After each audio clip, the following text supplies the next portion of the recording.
Chers amis, bonsoir. Alors, ce soir, je vais vous parler d'un truc que je viens de voir et qui m'a navré. Il se trouve que Julie Gaillet, la compagne du président de la République, est effectivement actrice. Et donc, en tant qu'actrice, avant de connaître François Hollande, elle a tourné dans des films et il se trouve que dans certains films, elle était toute nue, figurez-vous. Et oui, voilà. Et alors, évidemment, il y a quelqu'un qui s'est chargé de compiler un certain nombre de photos d'elle dans les films qu'elle a tournés. Et donc, il y a des commentaires dessous, évidemment, sur Facebook. Alors, j'ai répondu quand même, et je suis consternée par la connerie humaine. Hein. Excusez-moi, vraiment. C'est-à-dire qu'il y a des gens qui pensent encore aujourd'hui, là on est en 2015, le lendemain des Molières, il y a des gens qui pensent encore que une actrice, c'est une pute. Voilà. Je parle pas de Julie Gaillet en particulier, mais là évidemment c'était d'elle dont il était question. Mais le mec, sans aucun scrupule, il vous dit froidement en 2015 que de toute façon, une actrice, c'est une pute. Voilà. Voilà, c'est ça aussi les réseaux sociaux. Vous voyez ce que je veux dire? Alors Audiard disait le jour où les cons voleront, tu deviendras chef d'escadrille. Alors c'est vrai qu'on a vendu des avions dernièrement et tout, mais alors si tous les gens qui pensent que une actrice c'est une pute sont chefs d'escadrille, je vous raconte pas l'ampleur de la flotte aérienne. Hein. C'est vraiment, c'est incroyable quoi, vraiment incroyable. Alors, pour information, je tiens juste à signaler que quand une actrice concède de tourner nue, bah, c'est tout simplement parce que c'est prévu dans le contrat et que avant de signer son contrat, elle en a été avertie et donc elle considère qu'elle peut le faire, que ça la dérange pas. Si jamais elle n'a pas envie de poser nue, de tourner nue, ça arrive quelquefois. Marie-France Pizier, je crois, a refusé de tourner nue. Il y a quelques actrices qui refusent de tourner nue et bon, chacun est libre de faire ce qu'il veut. Moi, je considère qu'à partir du moment où c'est pour défendre un film on considère que ça en vaut la chandelle, pourquoi pas? Moi, c'est quelque chose que je ferai jamais, mais chacun. Alors moi, pour information, j'ai déjà posé nue. Moi, par contre, j'ai posé nue pour un peintre. Un aquarelliste, moi je l'ai fait dans une démarche particulière, je l'ai fait dans une démarche thérapeutique. Voilà. Et j'ai eu raison de le faire, ça m'a fait du bien. Je le referai pas parce que ça m'intéresse pas, mais j'avais de bonnes raisons de le faire et c'est un bon moyen quand on est une ancienne traumatisée sexuelle quand on estime que si on le fait, ça va nous apporter quelque chose, ça peut être intéressant de le faire. Et je pense que dans le milieu du cinéma, ça peut être la même chose. Pourquoi pas mais je trouve tellement incroyable qu'on puisse être con à ce point-là. Ça frise, c'est... Parce que, bon, on va voir les choses plus largement. À l'époque de Guy de Maupassant, etc., on considérait effectivement que les actrices, les artistes en général, étaient des putes. Bon, voilà. Hein, donc, dans Paris, il y avait, au 19e, effectivement, toute une haute bourgeoisie qui avait sa danseuse, enfin, d'où l'expression avoir sa danseuse, hein, quand on a un hobby qui nous mange toute notre énergie et tout notre pognon en général aussi. Et donc, quelquefois, c'était effectivement une maîtresse, c'était très courant à l'époque de Maupassant et tout ça. Et justement, je trouve, moi, que le fait que François Hollande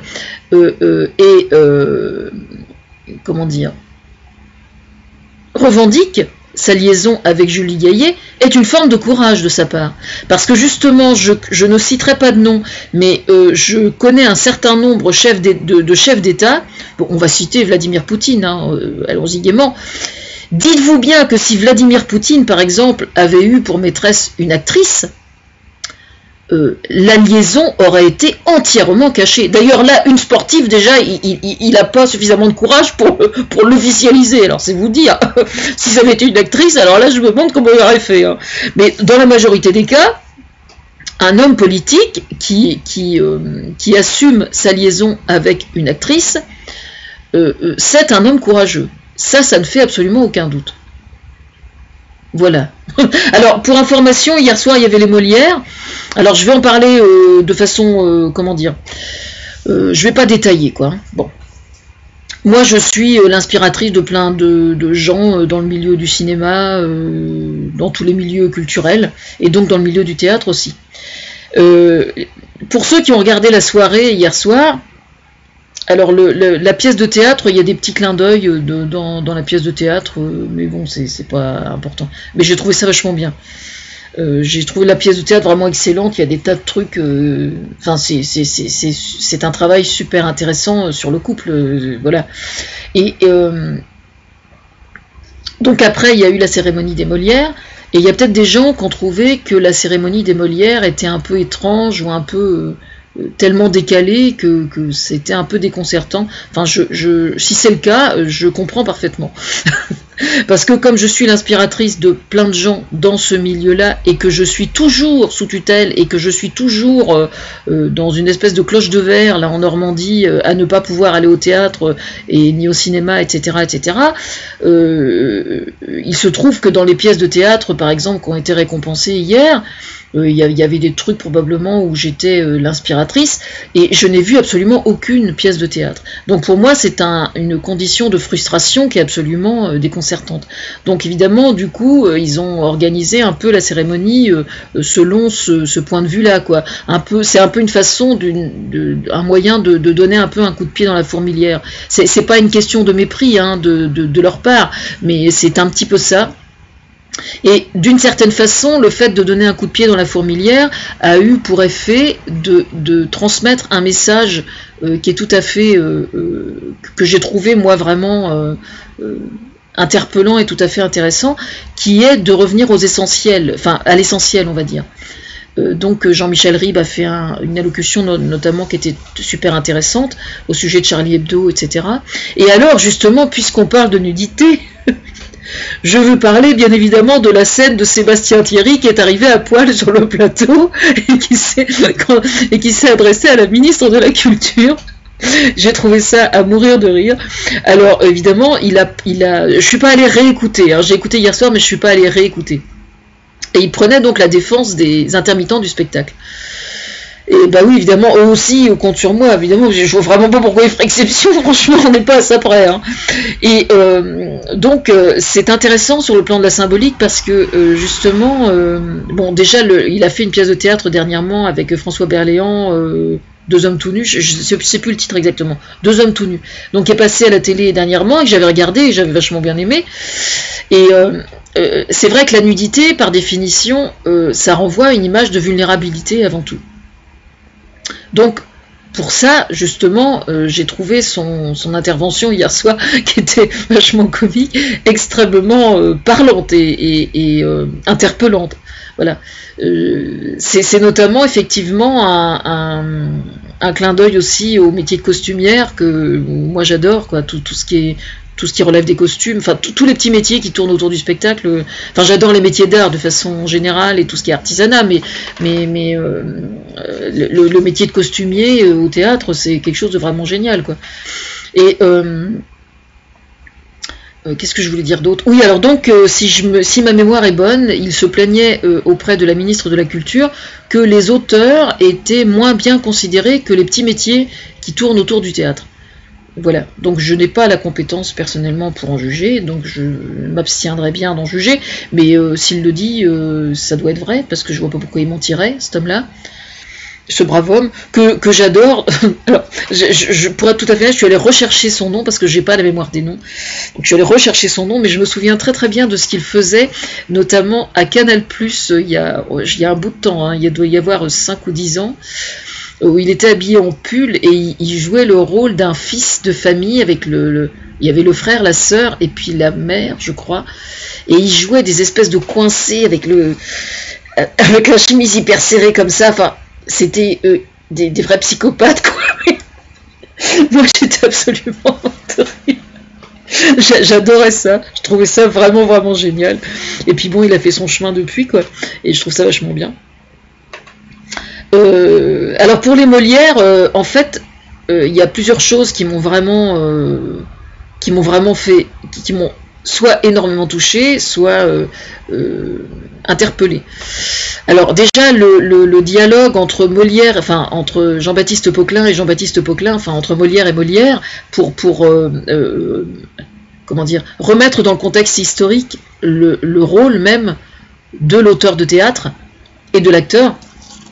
J'ai trouvé ça super interpellant et extrêmement intelligent, et c'est d'autant plus interpellant que c'est une réflexion que je me suis faite moi il y a quelques temps. Je sais plus si j'en avais parlé à Thomas ou pas, pour être tout à fait franche, mais j'y pensais parce qu'évidemment aujourd'hui, quand on voit que des humoristes ou des auteurs ont le malheur de faire la satire de quelque chose, c'est tout juste si on se retrouve pas avec un procès dans la semaine, quoi. C'est quand même un vrai problème. Et puis à cette époque-là, mine de rien, que ce soit Tartuffe ou n'importe quelle autre scène, n'importe quelle autre pièce de théâtre de Molière, mine de rien, ils risquaient leur peau, quoi. Enfin, je me faisais la réflexion, oui, c'était pas au sujet de Molière, c'était au sujet de Candide, de Voltaire. C'était au sujet de Candide. Je me souviens quand j'avais étudié ça, je m'étais dit c'est incroyable ce que c'est provoquant et tout, et voilà quoi. Donc ça m'avait, j'y repensais dernièrement, quoi. J'avais parlé de Candide dans un article, c'est pour ça. Et donc j'avais fait le rapprochement avec Charlie Hebdo, évidemment. Et voilà, à cette époque-là, alors c'est vrai que quand on étudie le parcours, par exemple, de Rousseau, de Voltaire, de Montaigne, enfin de tous les auteurs de l'époque des Lumières, on se rend compte que dans leur vie entière, ils ont passé leur temps à se planquer d'un pays à un autre pour chercher la protection de l'un, et puis arriver à bosser quand même, et puis être édité. Enfin, c'était un vrai sport quand même, hein. Il n'y avait pas le TGV à l'époque, hein. Mais c'est vrai, c'est vraiment... Enfin, j'ai trouvé ça vraiment bien. Et j'ai trouvé ce qui a été fait aussi au sujet du statut. Alors justement, c'est intéressant parce que comme Julie Gaillet là, se fait attaquer parce qu'elle a simplement posé nue, enfin elle a tourné nue, je trouve que c'est intéressant parce que hier soir, justement, il y a eu 4 actrices qui sont passées 17 ans, 20 ans avec Marie Gillin, etc. Et plusieurs autres actrices à des stades différents de l'âge. Et elles ont expliqué comment elles voyaient le métier de comédienne, et donc celle de 17 ans qui commence, qui a envie de s'y mettre, celle qui s'y met et puis qui est pas connue, et puis l'autre qui ramène sa fraise, et puis en vieillissant, etc. J'ai trouvé ça super intelligent et particulièrement bien ficelé et bien foutu, quoi. J'ai trouvé ça vraiment bien. Enfin, il y avait plein d'autres trucs qui m'ont plu. Alors, j'ai adoré la façon dont Nicolas s'est ridiculisé, écrasé, etc., etc. Le petit bichon. C'était vraiment... c'était bien. Mais c'est vrai que ça me... comment dire, la façon dont la cérémonie a été fagotée a vraiment été... fagoté pour que moi j'y trouve mon compte, quoi. Et compte tenu que je suis toujours dans la merde d'une certaine façon, c'était le seul moyen de faire pour que je puisse y trouver mon compte d'une certaine façon. Mais j'ai trouvé ça vraiment bien. Je brodais en même temps, je sais plus ce que je faisais, oui, je brodais en même temps, je crois, et je regardais en même temps, voilà. Mais la pièce de théâtre avant m'a beaucoup plu aussi, hein. C'était vraiment bien, ça m'a rappelé quelqu'un. Mais ça n'est pas moi qui suis l'inspiratrice, hein. Attention. Parce qu'il y a des tas de gens qui font des tas de choses dont je suis absolument pas l'inspiratrice, qui font des tas de choses extrêmement bien. Je tiens juste à le préciser, hein. Voilà.